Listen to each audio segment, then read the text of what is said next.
हाँ जी, अस्सलामुअलैकुम ख़वातीन व हज़रात। मुझे उम्मीद है आपको आवाज़ आ रही होगी। अगर नहीं आ रही तो भी बता दें, नहीं तो फिर अगर नहीं आ रही तो मेरी शक्ल देखें बैठ के। अब यहाँ से स्क्रीन इतनी दूर है कि मैं कुछ पढ़ नहीं सकता कि उस पर क्या लिखा हुआ है। हाँ, तो खैर पहली बात तो यह है कि आज मेरा इरादा था कि मैं बाग में बैठ के कोई लाइव वीडियो चलाऊँगा। तो हाँ, आ रही है आवाज़। कौन आया? शुएब काजी, मरियम एंड यस। हाँ जी, बता दें फिर आपको अगर आवाज़ नहीं आ रही तो अभी बता दें, नहीं तो हमेशा के लिए खामोश रहें और खामोशी सुने। हाँ, आ रही है। वेरी गुड शुएब मियाँ।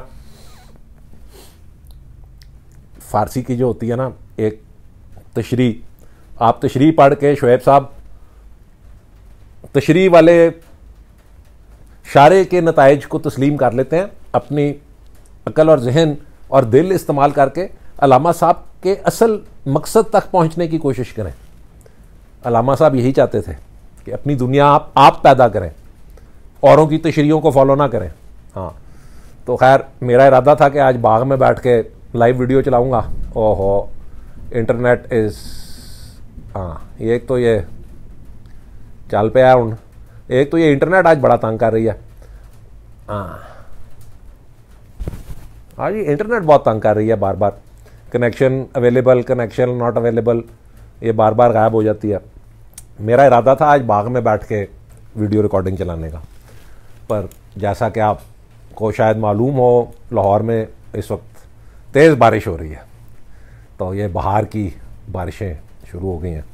आज मैंने एक शादी पे जाना था, तो मैंने ये रंग बिरंगी बास्केटें निकालनी। शादी पे तो खैर मैं ये पहन के नहीं गया, तो मैंने सोचा कि आज वीडियो में ये पहन के ट्राई तो करें कि कैसा इसका नतीजा निकलता है।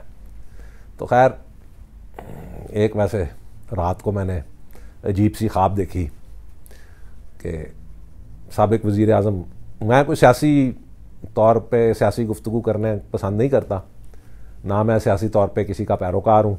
मेरा भाई ज़रूर एक सियासी जमात से वाबस्ता है, पर मेरा सियासत की हद तक उससे कोई ताल्लुक़ या लेन देन नहीं है। वो अपनी मर्ज़ी का मालिक है, फ्री एजेंट है, वो जो मर्ज़ी करना चाहे करे।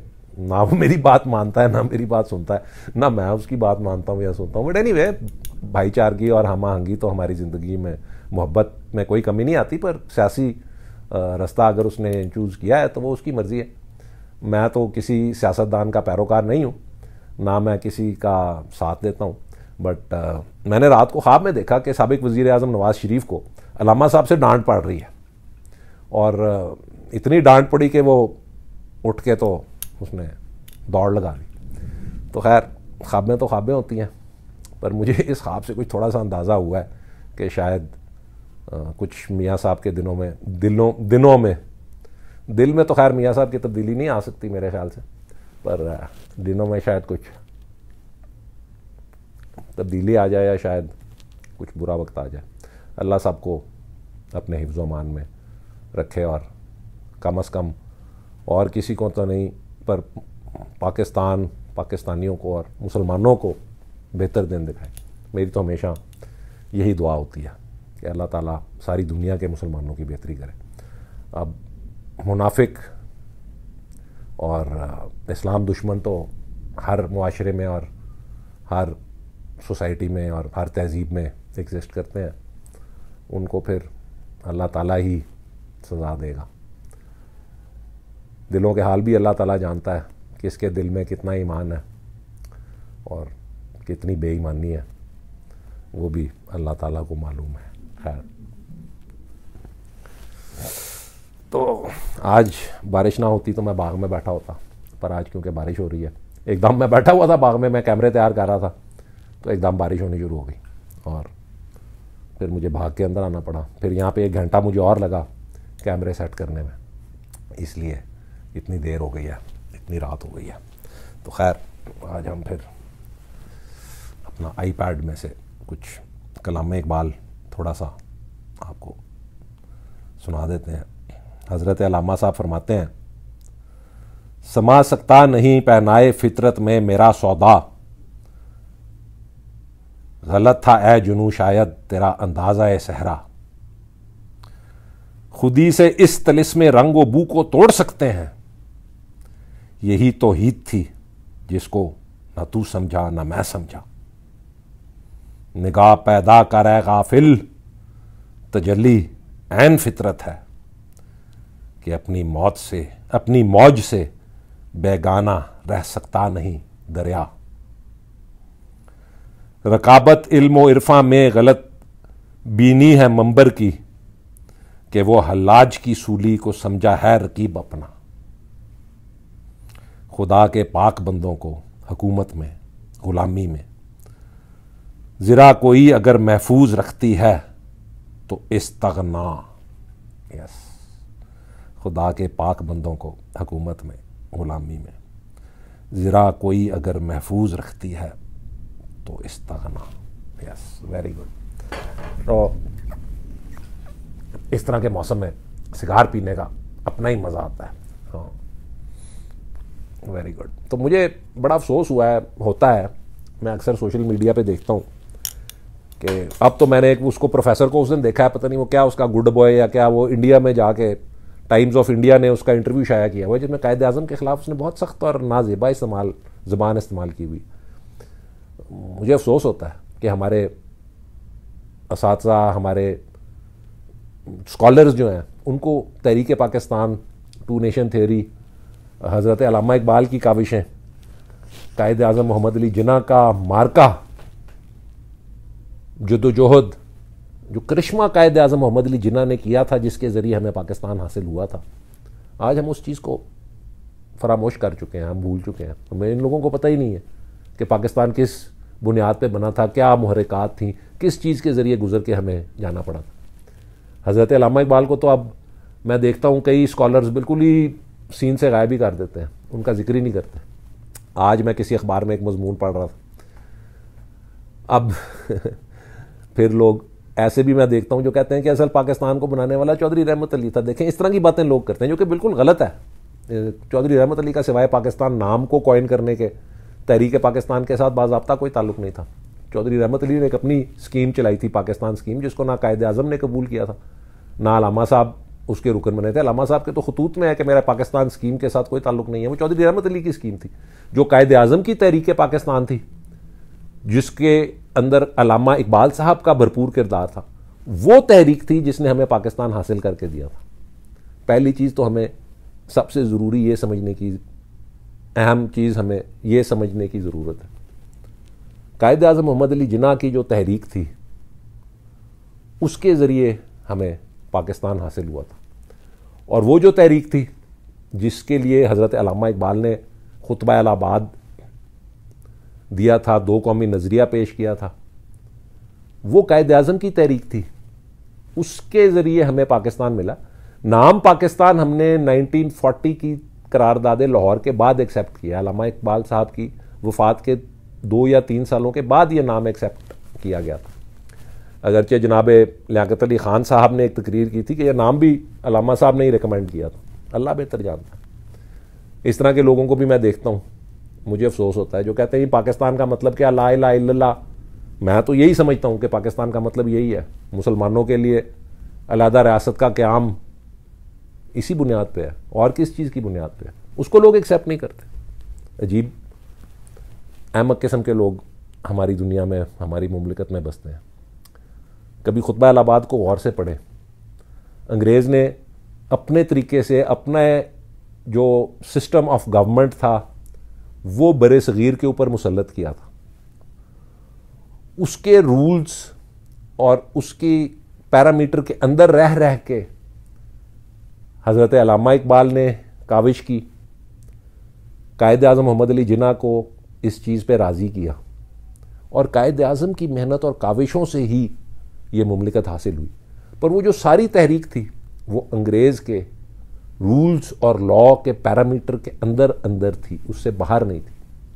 उससे बाहर जितनी भी तहरीकें चली हैं, मौलाना हजरात ने तहरीकें चलाई हैं, किसी को पकड़ के, वो एक जजीरा होता था माल्टा, वहाँ पे अंग्रेज़ भेज देते होते थे। असीरान माल्टा बहुत मशहूर है, उनकी कुतब जो असहाब वहाँ पे कैद थे, उन्होंने वहाँ पे अपनी स्वाने उमरिया लिखी हुई हैं कि वहाँ पे उनके साथ क्या होता था। वो एक जजीरा था, वहाँ पे वो लोग कैद करते थे, वो 25-25 साल उस जजीरे पे रहते थे कैद। फिर वापस आते थे। इसी तरह और कई तरीके चली हैं, मुसलमानों ने भी चलाई हैं, गैर मुस्लिमों ने भी चलाई हैं, पर कामयाब कोई नहीं हो सकी क्योंकि वो अंग्रेज़ के फ्रेमवर्क या पैरामीटर से बाहर थी। जो अंग्रेज़ ने जब अपनी टर्म्स एंड कंडीशंस पे बरे सगीर को आज़ादी देनी थी, उस टर्म्स एंड कंडीशन के अंदर एक अलहदा रियासत का ना ही सिर्फ मुतालबा करना पर उसको हासिल भी कर लेना एक बहुत बड़ा कारनामा और मार्का था, जो कि सिर्फ और सिर्फ कायद आज़म मोहम्मद अली जिन्ना ही कर सकते थे। ठीक है, उसका ग्राउंड वर्क, उसकी बुनियाद हज़रत अल्लामा इकबाल ने रखी। हज़रत अल्लामा इकबाल ने ही कायद आज़म को कायल किया कि वो आके उस तहरीक की क़यादत संभालें और हमें एक अलहदा मुसलमान रियासत हासिल करके। तो जहाँ तक मेरा ख्याल है, जो भी शख्स कायद आज़म को या दो कौमी नज़रिए को गालियाँ निकालता है या इसके ख़िलाफ़ बोलता है, उसको कम अज़ कम पाकिस्तान में रहने का कोई हक़ नहीं है। ठीक है, आज़ादी इज़हार हर किसी के पास होनी चाहिए, पर आज़ादी इज़हार के भी कुछ पैरामीटर्स होते हैं। अंग्रेज़ का एक कानून होता था, कहता था अंग्रेज़, जब मैं कानून पढ़ता था, कि your freedom of expression ends at the tip of my nose, के तुमको सुन तो मार सकते हो हवा में जितनी मर्जी हवा में हाथ हिलाने हिलाओ, जब तुम्हारा हाथ मेरे नाक को लग गया ना, वो तुम्हारी फ्रीडम ऑफ एक्सप्रेशन खत्म हो जाएगी, फिर वो मेरे पे हमला हो जाएगा। तो फ्रीडम ऑफ एक्सप्रेशन के पैरामीटर्स होते हैं, दायरा होते हैं, उसके अंदर रह रहा के बातें करें। अपने मुल्क की जो बुनियाद है, जिस वजह से ये रियासत मारज़ वजूद में आई थी, उसके ख़िलाफ़ जो लोग बातें करते हैं, टू नेशन थ्योरी को वो कहते हैं कि जी ये ईस्ट पाकिस्तान अलहदा हो गया। ये हर साल ये लिबरल्स वो लाहौर लिबरल फेस्टिवल करते हैं, उसमें आके इस तरह की अजीब अजीब बातें करते हैं कि जी वो ईस्ट पाकिस्तान अलहदा हो गया तो टू नेशन थ्योरी ख़त्म हो गई। टू नेशन थ्योरी थी ही ये कि मुसलमान एक अलहदा कौम है और वो दो हिस्सों में बटे हुए थे, एक इंडिया की एक साइड पे था, एक इंडिया की दूसरी साइड पे था। वो जब हमसे अलहदा हुए हैं ईस्ट पाकिस्तान वाले, तो वो कोई वापस इंडिया में शामिल तो नहीं हो गए, उन्होंने अपना आज़ाद इस्लामी तशख़्ख़ुस बरकरार रखा है।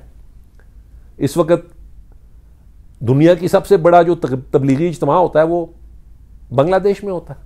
वो एक मुसलमान रियासत है, इस्लामिक रियासत, इस्लामिक रिपब्लिक नहीं है बेशक, पर एक मुसलमान रियासत है, मुसलमान रियासतों की सफ़ में मौजूद है। तो टू नेशन थ्योरी तो उस तरह ही कायम है और एक हकीकत बन गई है। 70 साल एग्जिस्टेंस के बाद पाकिस्तानी कौम एक मुत्तहद और बहादुर और गैरतमंद कौम के तौर पे उभरी है। उधर बांग्लादेश में, साबिक ईस्ट पाकिस्तान में भी जो वहाँ के बसने वाले थे, उनका भी अपना आज़ाद इस्लामी तशख़्ख़ुस बरकरार है। टू नेशन थ्योरी तो एक नाकाबिल फरामोश हकीकत बन चुकी है, आप उसको जो मर्जी कहते रहें। 70 साल के बाद it has become a very very big and strong reality. It is not a dream और अ थ्योरी एनी मोर। ये एक हकीकत है। दो कौमी नज़रिया एक हकीकत है, पाकिस्तान एक हकीकत है। ईस्ट पाकिस्तान वालों को हमने नहीं कहा था कि हमारे साथ आके शामिल हों, वो अपने तौर पे अपनी असेंबली की करारदाद पास करके शामिल हुए थे पाकिस्तान में। 1947 में दो सूबे थे जिनमें मुसलमान अक्सरियत हासिल कर सके थे, मुस्लिम लीग, और दोनों सूबों ने पाकिस्तान की रियासत में शामिल होने की तहरीकें की थी, अपने असेंबली के अंदर तहरीक पास की थी, तो अंग्रेज़ ने उन सूबों को आपका हिस्सा बनाया था। वो दोनों सूबे सिंध और बंगाल थे। पंजाब में आप मुकम्मल अक्सरियत नहीं हासिल कर सके थे, इसलिए पंजाब के दो हिस्से किए गए, आधा हिस्सा उनको दिया गया, आधा हिस्सा आपको दिया गया।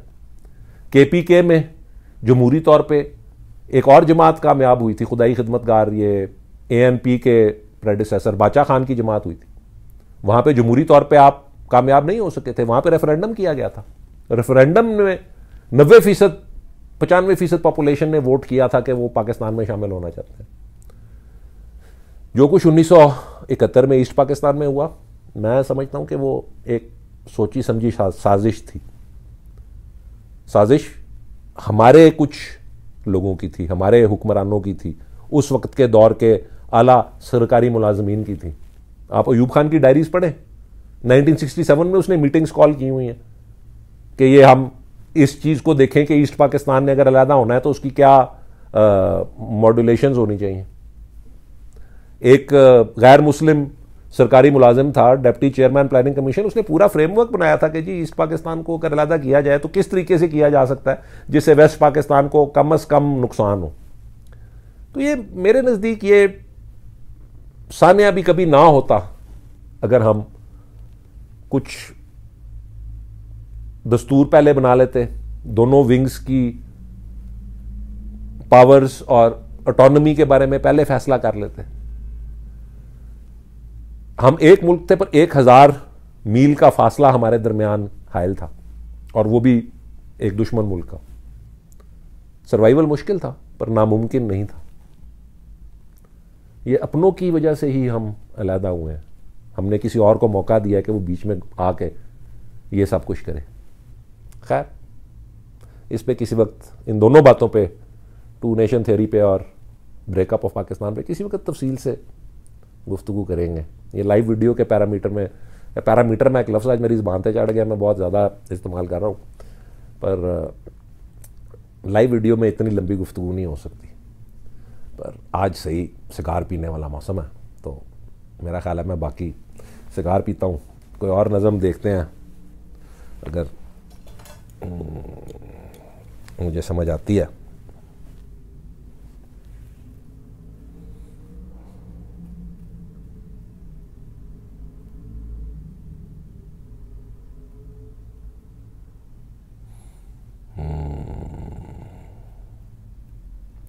आज मेरे एक भाई हैं इफ्तिखार खोखर साहब, उन्होंने अल्लामा साहब का एक रुबाई आज कोट की हुई थी।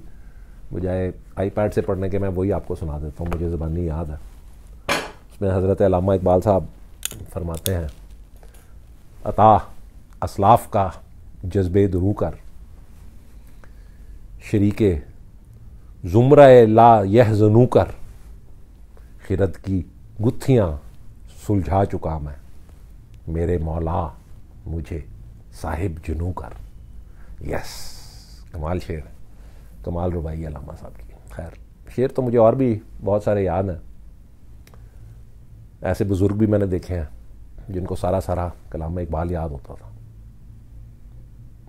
एक बुज़ुर्ग अभी हाल ही में फौत हुए हैं, मुझे उनका नाम तो इस वक्त जहन में नहीं आ रहा, बट वो हर साल बादशाही मस्जिद के हाथे में यौम इकबाल पे बैठ के अल्लामा साहब की शायरी सुनाया करते थे। खैर, एक इकबाल बालम साहब हैं बुज़ुर्ग, जो कि रेलवे में मुलाजिम होते थे, रिटायर हो गए हैं, अब किसी ज्वेलरी की दुकान में काम करते हैं। उन्होंने अपने घर में हज़रत अल्लामा इकबाल से मंसूब एक लाइब्रेरी बनाई हुई है। लोगों को इनकरेज करते हैं कि वो अल्लामा साहब का कलाम पढ़ें, उसको समझें, उस पर अमल करने की कोशिश करें। मैं देखता हूँ कि ऐसे हमारे मुआशरे में बहुत से लोग हैं जो अभी भी पाकिस्तान की क्रिएशन से खुश नहीं हैं, जो कभी कोई मौका नहीं छोड़ते। हमारी तारीख़ और तमद्दन, हमारा कल्चर, हमारी सोसाइटी हमेशा से इस्लामी रही है। हमारी तारीख़ या हमारे हीरोज़ उन लोगों के साथ कॉमन नहीं है जिनका मज़हब इस्लाम नहीं है। और ख़ुसूसी तौर पे मेरा जो इस्लाम है और मेरे रुफ़क़ा का जो इस्लाम है, उसकी जो मेन डेफिनेशन है वो ख़त्म नबूवत है। जो ख़त्म नबूवत में सल्लल्लाहु अलैहि वसल्लम में यकीन नहीं रखता, हमारे नज़दीक वो इस्लाम के दायरे में शामिल ही नहीं हो सकता। तो बाहर क्या, आज मैंने काफ़ी बातें कर ली हैं, पता नहीं कोई काम की बात भी की है कि नहीं। तो आज के लिए इतना काफ़ी है। अल्लाह ताला आप सबको अपने हिफ्ज़-ओ अमान में रखे। अनकरीब किसी दिन दोबारा बाग में बैठ के आप सबकी खिदमत में हाजिर होऊंगा। खुश रहे पाकिस्तान। ओहो, फिर सिग्नल बंद हो गया। ओहो, हाँ, ये एक तो बार बार ये नेट बंद हो जाता है। चलें, खुश रहें। अल्लाह ताला आप सबको अपने हिफ्ज़-ओ अमान में रखे। पाकिस्तान पाइंदाबाद।